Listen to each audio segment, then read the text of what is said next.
Everybody, we are back. It is Taped Online's favorite Raiders podcast, favorite Raiders channel, favorite Raiders everything. We are back. You guys already know what to do. Hit the subscribe button, subscribe. Hit the like button if you like it. Hit the dislike button if you don't like it. Leave a comment if you like it. Leave a comment if you don't like it. Also follow us on Twitter at the Mark John NFL for me, at mholden95 for Matt. No BD today, but we got Matt and Matt to cover this crazy game. So it's 37-34. Raiders versus 49ers. Raiders came to play. Jarrett Stidham had a really good game. I think he finished up with 365, 3 touchdowns, and 2 interceptions.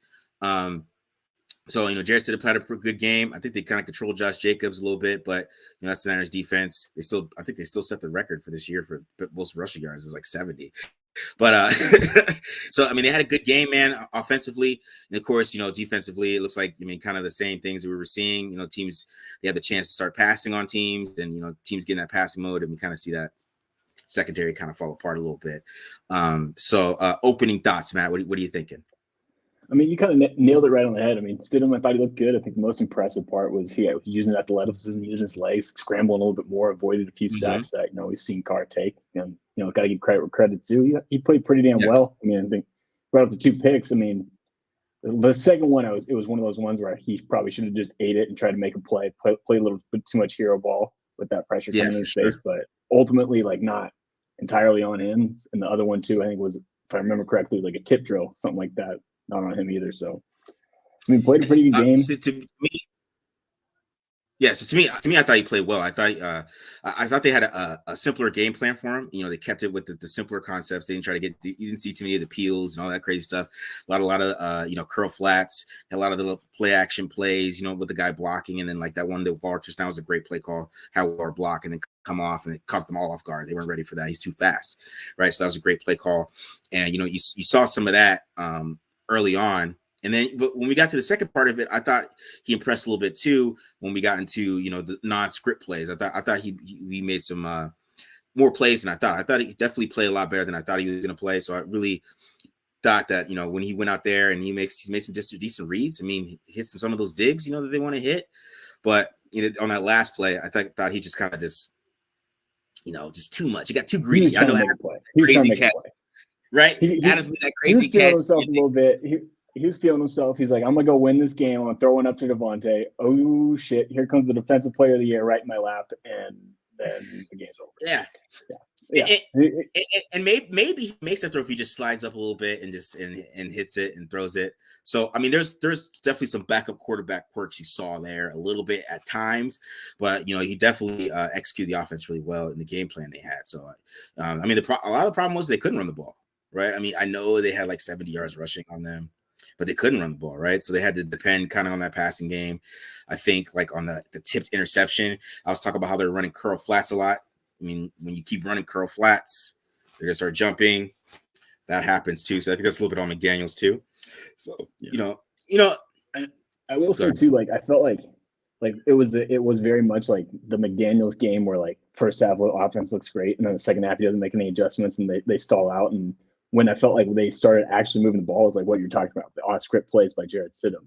So to me, it was I know some people were tweeting about it because it's the hot take of the week or whatever about the McDaniels car debate. To me, I was not any more impressed with McDaniels than I was with me either, man.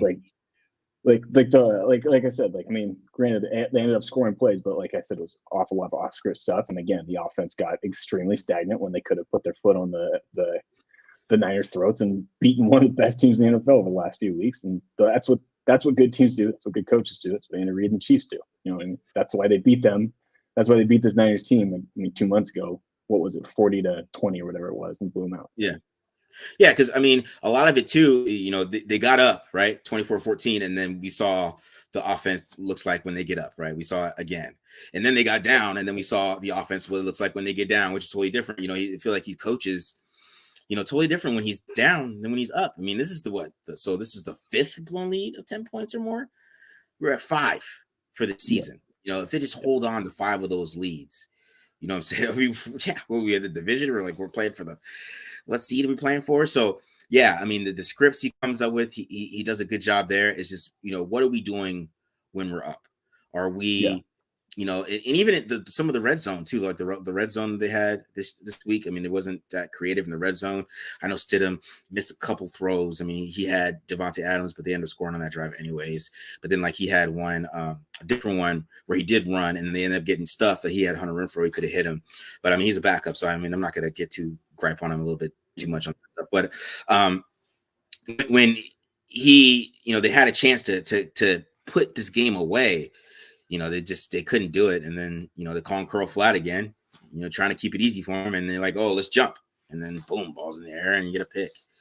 And then, of course, so some of these other plays. But the wide receivers today, I mean, they were awesome. They were terrific. I thought they really came to play. Adams was balling. Adams really tried to help his quarterback out today. I thought he made sure that, the guy felt comfortable throwing the ball to him. Made a lot of plays, man. So that catch of the year, like he absolutely bailed. That was like a pretty damn bad ball by Stidham, and he bailed him out big time. That was one hell of a play. Like that was just like I thought like the DB like Foster Rowe did too, man. Like yeah, Foster Rowe had a hell of a game too. I mean, for a guy that I feel like I've been hard on all year, I think like all of us have, where like he just had that like one mistake, like he didn't have it, and he had a hell of a nice catch and contested catches. Like yeah, Foster Rowe had a good game. Receivers showed up today. Either. That one ball where Foster Rowe caught it, that wasn't a good decision either. But Foster Rowe made a play, So the wide receivers made a lot of plays too. I thought they really showed up. But yeah, I mean the big problem. I mean, I saw it on the game, but I mean they said he had 10 knockdowns. He got 10 quarterback hits, man. Yeah. When we talk about this offensive line, what if he didn't have those 10 quarterback hits? Did they win this game easily? Because I saw them get a lot more interior pressure in the second half. Which has been everything about the season, man. They one half they do really well, quarterback all the time.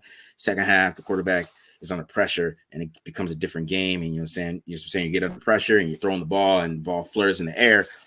The offensive line is a big deal for this offense. They got to go fix that, man. They got to fix that right away. But he showed well though. It's interesting to see how he play next week against the Chiefs. I guess we're not gonna see any Chase Garbers. I thought we might see some Chase Garbers. I was kind of excited about that. I wanted to see Chase, but we're not seeing Chase. I think Jared, definitely played pretty damn well. So we'll see how this goes next week. I mean, he gets a weaker defense too, so maybe he puts 360 back, man. And then we're what are we doing, man? We paying him. Give him re-up it. Well, I don't know. Let's think about it. Well, I guess it depends on Monday night. Will the Chiefs be playing for anything next week? Oh, yeah, they won, right? They won. Yeah, they won today. They beat the Broncos. Hold on, let me look this up. So if the Bills win, I think if the Bills win, I think they might clinch, right? Because the Bills have 3 losses, right? And they beat the Bengals too. They might clinch. But can't count out Joey B, man. Joey B, can't count him out. So he might show up and steal that, man. Especially the MVP is just up for his grabs because Hurts is, Mahomes had a good game today. Joey B, he's waiting to throw 5 touchdowns against Josh Allen, right? Yeah. So and then they might say. So the Chiefs will have something to play for next week because even if the Bills lose, the Bills have the head-to-head, and if the Bills win, they'll be tied for the 1 seed. So the Chiefs will have something to play for next week, no matter what. If the Bills lose, then the Bills will be 1 game behind. So the Chiefs will have to play in Week 18, no matter what. Either they're tied going into Week 18, or they have a 1-game lead, but they don't have the tiebreaker, so it's really a half-game lead. So the Chiefs are going to have to play the Raiders. Okay, all right. So it'll be interesting next week. See how Jarrett Stidham plays, finish out the season. If he puts out another good performance like that, I mean, they're gonna have to talk about it. I mean, to be honest, they're gonna have to, right? I mean, who knows, right? So that's what I was thinking. Like, what? So, okay, let's say he does. Like, say he plays and either looks the same or like whatever. Like, you know what I mean? Like, has another game like this one. Like, he's a free agent. Yeah. What do you do? Like, I know that's the thing. That's what I was. I sent you a text. I was joking, but I was kind of serious. But with 3 years, 66. I mean, what do we give him if he keeps playing like that? But it would be interesting to see next week because I think this week, okay, 2 interceptions, whatever, right? And there was some, like I said, was some like little quirks that here and there that are just quarterback quirks, right? But he's a young player, it's back up, right? So, like, what does it look like next week? If he plays really well next week, how do they evaluate that, right? And we'll see though, because he could come back next week, and then a team might take him seriously. Because what happened in the second half? I'm gonna keep it real for fans before we get to defense. They started playing zone. They played the most disrespectful man coverage to start off, and then they backed up a little bit, right? And he still played pretty decent when they backed up. But this is what I'm saying. The Chiefs get to watch tape like, okay, well, this guy can kind of throw. He might be able to beat us through the air, and they still have the weapons they have if we come in, we play around. So it'll be interesting to see how the Chiefs take him seriously, because the Niners did that first. They did the second half. I don't think he had a single scramble in the second half, which speaks to them how much they were playing zone. And two, like I was just noticing, like it was like early on in the third quarter, I'm like, oh, Niners DBs, they look a little bit faster than they did in the first two quarters. Might have been taking a little bit of a nap in that first half. But again, I mean, guys get another chance, and hopefully carves up the Chiefs and I don't know, plays his way into a 4-year, $200 million fully guaranteed, no questions asked contract. No, keep 3 years, 66, man. Keep 3 years, just 22 guaranteed. That is the 66 he has to earn is 22 guaranteed, baby. Maybe is he going to be the next Matt Flynn? Jared Stidham, the next Matt Flynn. We're going to do this all over again. All right, let's go to the defense. No, hold on. One last question. Yes. One last question. We know the answer for now, but we'll leave it open-ended for TBD for next week. Okay. Who gets more money in the offseason, Jared Stidham or Geno Smith? Okay. All right. We'll let this play out. We'll see. Because right now, that's what I'm saying. Because even if the Raiders don't pay him, man, right, and he plays really well next week, somebody's going to convince himself. Maybe the Commanders right now are looking at Ron Rivera's watching this and being like, "This is exactly who I need." The Texans, like, this fits their MO. The Texans run this offense, man. The Texans. Yeah, but the Texans have the number 1 pick. Take Jalen Carter, bro. They take Will Anderson and then pay Jared Stidham. That would be a great move for the Texans to pass up on either one of these quarterbacks in the number 1 overall pick. What's that? All right. I mean, that'd be the ultimate Texans. We'll see. But, all right, let's get to defense. I thought the defense didn't. I mean, of course, we see. I mean, it's 37-34. They had 24-14 point lead. I mean, they had every chance to kind of close this game out, and they just couldn't close the game out. My brother's a Niners fan, so we've been making fun of him. Brock Purdy gets 30 passes. They're going to lose. They got the 30 passes, and they won. So, I can't make fun of him about that anymore.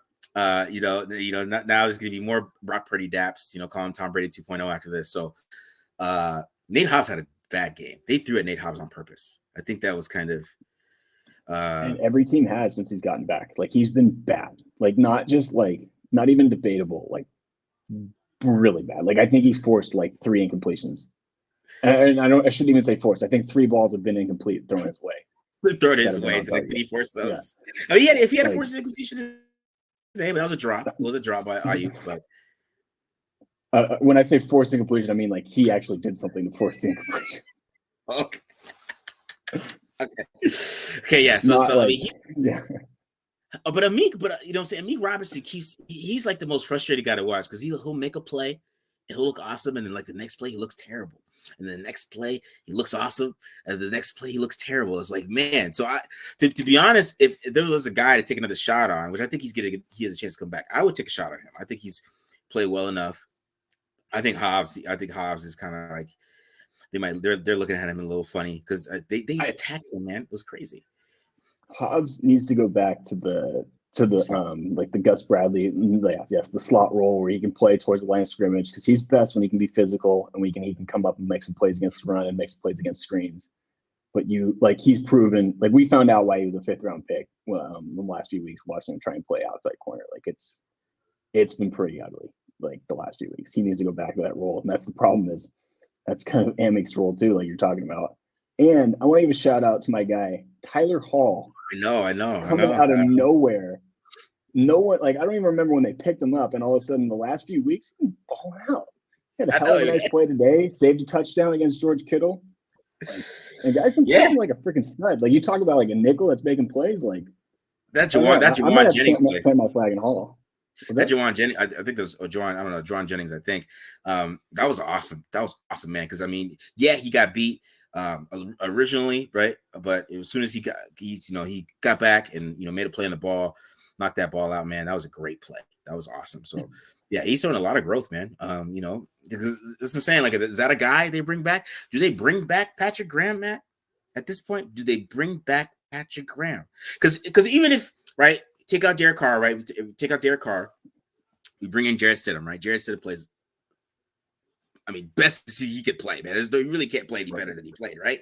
So he comes in, they put up 34 points, and they still give up 37. They still get, you know, chopped up in the secondary by Brock Purdy, right? So, and I'm really mad that he started blitzing Brock too. I thought that was dumb. I thought they should have kept playing like play back, play zone, make him read coverages. They made it too easy for him. I think he doesn't suck. He obviously doesn't suck. Yeah. He's 4-0. He's not Kyle Allen. Goddamn. But anyways, give me your thoughts, Matt. Do they keep Patrick Graham? So here's what I'll give Patrick Graham the pass on for this year is their defensive personnel is god awful. Like we found out today, like Max Crosby had his worst game, but he's also the only guy that can get pressure out there. Like Cleveland Farrell was their second pass rusher today, and we all know about how that goes. For whatever reason, they don't want to play Malcolm Kuntz even when Chandler Jones isn't healthy. And I mean, we saw their defensive tackles like all year. That's been a problem. They were getting their ass kicked all game. They could not stop Christian McCaffrey. Like we were just talking about with the DBs, Nate Hobbs is their corner one, and they can't rely on him to be their corner one right now. Like I'm talking about Tyler Hall, who in October was on the Broncos practice squad. You know what I mean? Like, so that's what I will say in defense of Graham. But like you're talking about, like with all the blitzing, I'm like, I think part of it was they got no pass rush today. Like it's just so much of a, what are you going to do when you just are so shorthanded in that situation? And unfortunately, his game plans and his adjustments to get out of it haven't worked.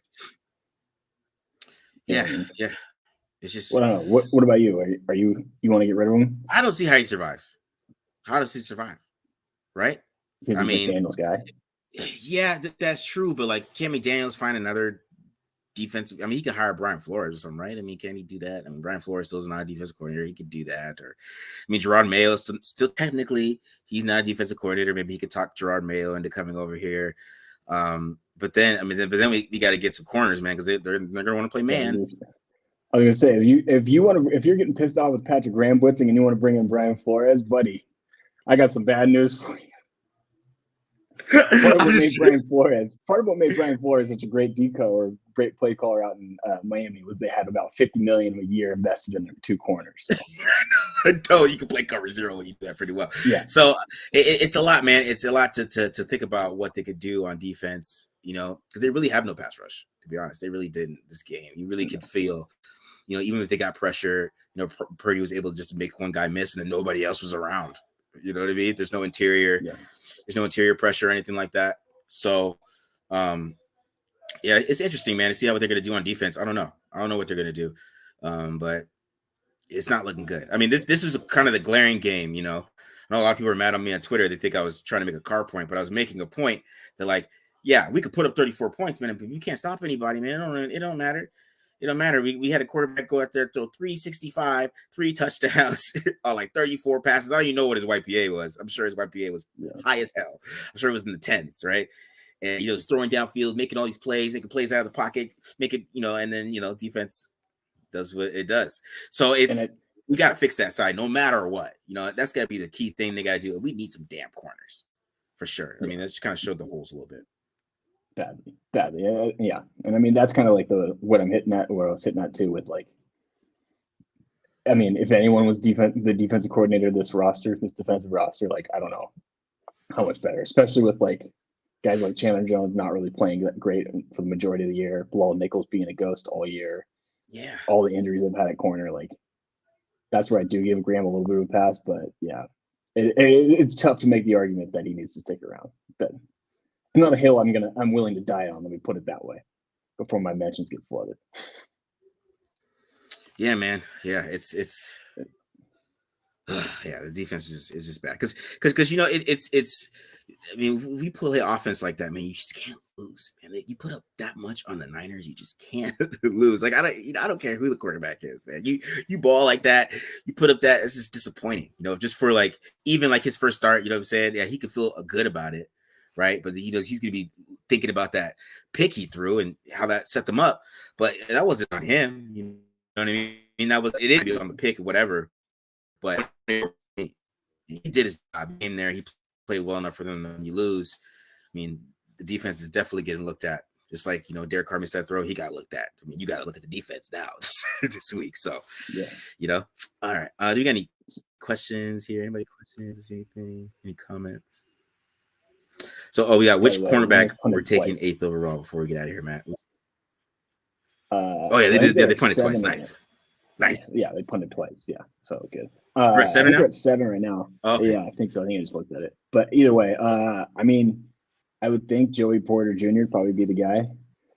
He seems to be the favorite. I know Christian Gonzalez has kind of also been talked about. I haven't dove into the cornerback class much and been focused on the front 7. I just know our guy at Bleacher Report has like a 3rd round grade on Gonzalez, which is probably way too low. So dang, man, seems a little ridiculous. I don't know. He said his gripe with him is that Gonzalez is like all ball skills. So I don't know. I'll have to flip on the tape and see what I think, see if I agree. But I don't agree with that. Other people think I people are high on him. So. I watched this film and I thought because he's just so athletic and he's long and he's athletic, like long, athletic and ball skills. What are we doing? That guy's overthinking it. I'm just telling you that right now. Yeah. It's probably like some technique thing he probably doesn't like.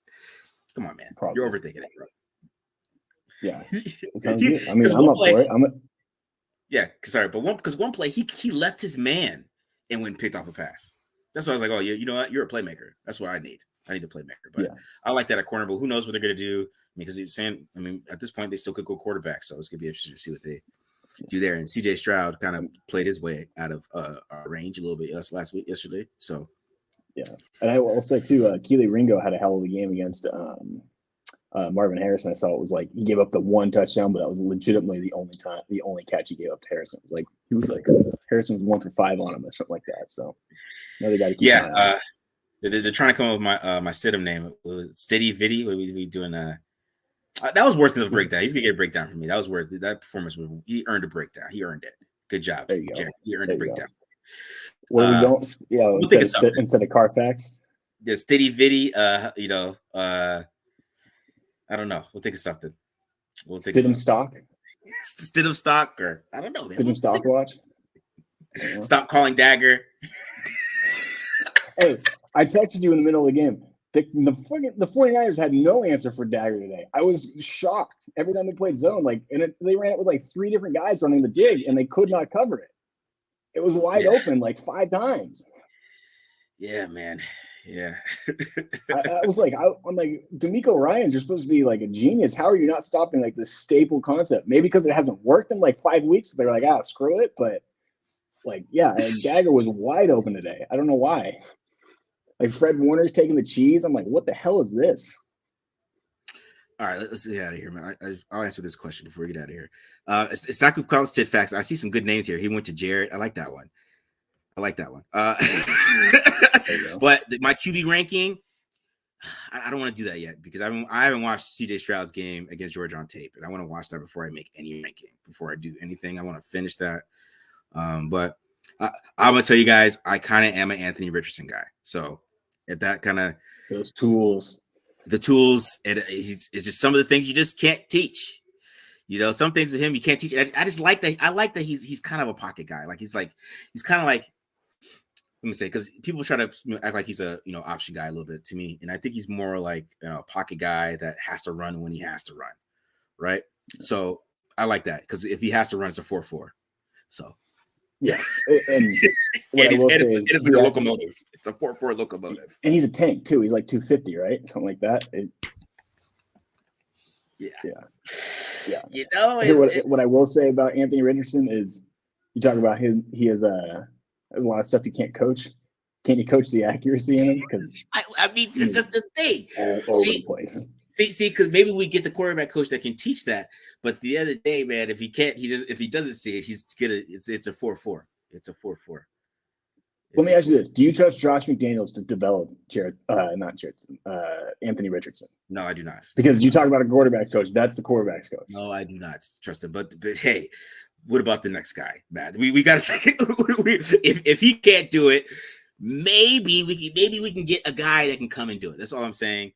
But he's just such such a freak, man. I know, but don't say hell no, because if you tell me Will Levis, I'm gonna be mad at you. I know people don't like it. Me? I know you. I'm not gonna you. I'm not talking about you, Matt. I know you're not gonna say that. Oh, you're talking about? Oh, you're reading the comments. I'm like, what? I'm like, damn, man. Yeah, I'm not in on Levis either. So okay, all right, guys. I see Stiddy video. All right, Matt. Let's get out of here. I appreciate you guys coming. You know what I'm saying? It's a good performance by Jarrett Stidham. Definitely, the defense kind of let them down here in this game, but definitely, some promising signs for Stidham in this game. So we'll see what they do for this. Do not say Stetson. That's not. I don't want to. That's not funny, bro. That's not funny. So, right? It's not funny. It's just not. It's not funny at all. So, the starter, Stenson to back up. There you go. Okay, all right. Stenson in the mid rounds. Good game, guys. All right, we'll see you guys. Peace. See ya.